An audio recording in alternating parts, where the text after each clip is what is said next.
I was walking down the street with my good friend Enfield as we did every Sunday when we came across an odd building. Compared to the others around it, it was quite run down. Enfield began to tell me of a night when he observed a man run into a young girl in front of the place. He grabbed the man before he could escape and brought him back to the angry crowd that had formed. The man, to avoid tension, disappeared into the strange building and brought back a check of £100 to make amends. Enfield noted that the check had a prominent name on it, and thought that the vagrant must have blackmailed him.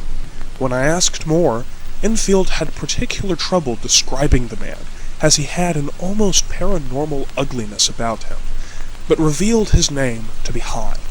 I told him that I knew Hyde, and unfortunately by extension the name on the check, to be Jekyll. We agreed not to speak of the incident again.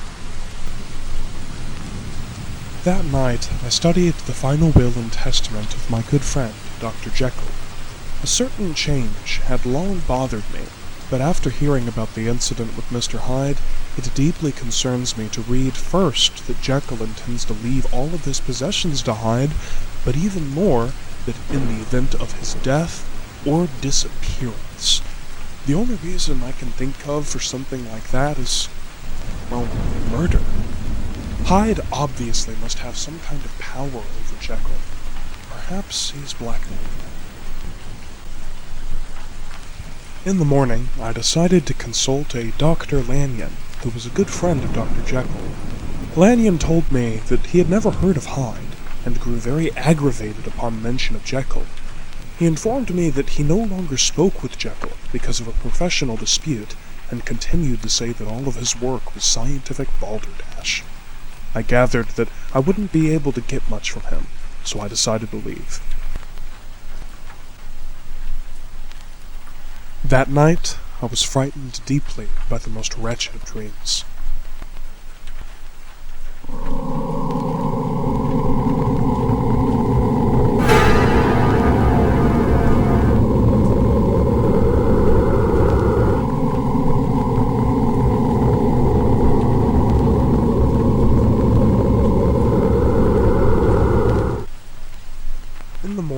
I decided to loiter around the old building where Hyde had entered before, hoping perhaps to finally meet the man.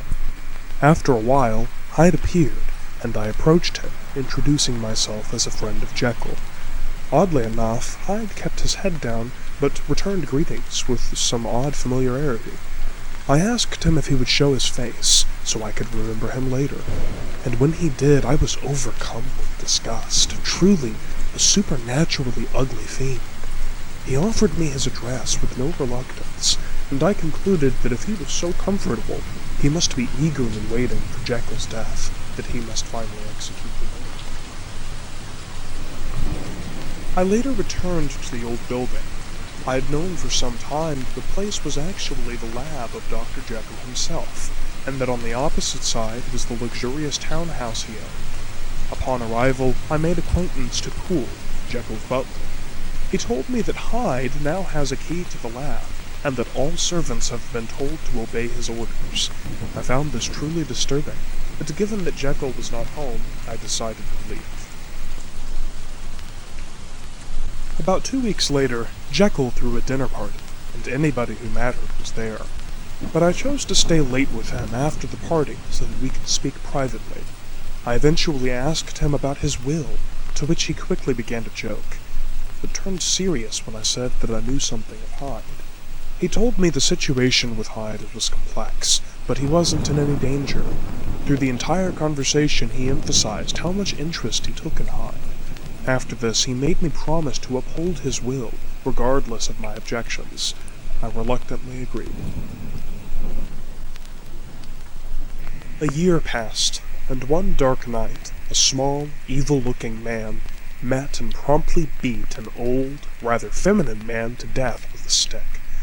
I was called in by the police to identify the man, and discovered a letter on his body, signed by Sir Danvers Carew, a very popular member of Parliament, and a client of mine. I still had the address of Hyde in my pocketbook, and led the police to a ragged part of town. It was ironic that a man so vagrant would be heir to a fortune such as Jekyll's. When we reached the Hyde residence, his landlord let us in, only to find him gone from home. There, however, we did find the murder weapon and burnt remains of Hyde's checkbook. The bank, however, had no trace of him, and our trail went cold. I tried to meet with Jekyll the next day, but found him collapsed and deathly ill in his lab. He told me that Hyde had left and that their relationship had ended, but curiously said that the police would not be able to find him. He pulled out a letter from Hyde and asked what he should do with it. He was afraid that if he gave it to the police it could damage his reputation. In the letter, Hyde explained that Jekyll should not worry of him, and that he considered himself unworthy of the generosity Jekyll had given him. Jekyll then admitted that Hyde had forced him to write the will. I left my friend with the puzzling letter. That night I met an acquaintance of mine, an expert in handwriting. He concluded that the person who had written the letter from Hyde was Jekyll himself. It was alarming to think that Jekyll would forge the letter for a murder. The weeks went by, and without the appearance of Hyde, Jekyll's health returned to him quickly. After 2 months, he even held a dinner party, but suddenly, a few days later, he stopped taking visitors. I met with Lanyon to investigate, and found him extremely ill. He told me that he expected to die in weeks. When I mentioned that Jekyll also seemed ill, Lanyon was furious and refused to speak of it, but he did tell me that after he dies, I would know why this has happened. Afterwards, I wrote a letter to Jekyll asking about Lanyon. He replied that he still cared for Lanyon, but understands why they couldn't meet. He also told me that our friendship was dear to him, but he would attempt to remain secretive. Lanyon died a few weeks later, and after the funeral I found a note he left for me. The title instructed me not to read it until Jekyll as well had died, so I locked it away. The next Sunday I walked down the street again with Enfield, and passed Jekyll's rundown lab again. Enfield began to remark about Hyde's disappearance, but continued to mention how he had discovered that the lab is actually connected to Jekyll's townhouse from the back.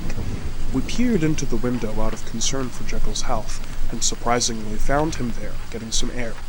He complained that he had been feeling very low, and turned us down when we invited him on the walk. Suddenly, he was consumed with some kind of terror and slammed the window. We resumed our walk, rather perturbed. The next morning, Jekyll's butler met me at my door, agitated. He believed that there had been foul play regarding Dr. Jekyll. Without any delay, we made our way to the house. Poole called into the lab to announce my arrival. A strange voice replied not to admit visitors. Poole insisted that the voice was not Jekyll's. The worst came to mind, and I worried that he had been murdered. But why would the murderer remain at the scene of the crime? Poole described to me how the voice had sent him on many strange errands to chemists for strange ingredients, and when Poole revealed the man in the lab to be Hyde, I resolved that we should break into the lab. We armed ourselves with whatever we could and smashed the door. Mr. Hyde lay dead on the floor, with a crushed vial in his hand, but the suit he wore was obviously too large for him. On the table lay Jekyll's will, with my name replacing Hyde's. Beside it, a letter from Jekyll, and a note telling me to go home and to read it, and a letter from Lanyon. I left Poole with Hyde, and told him that I would return to the police. After reading the letters, the truth was terrifying. That Dr. Henry Jekyll experimented for years to create, quite literally, an alter ego incarnation of his own evil self. At first medically induced, and later not by his own free will, Dr. Jekyll would endure a grotesque physical transformation into the monstrous Mr. Hyde. Dr. Lanyon was so disturbed by this that he too, in the end, died. It is thus that the unhappy life of Henry Jekyll is brought to an end.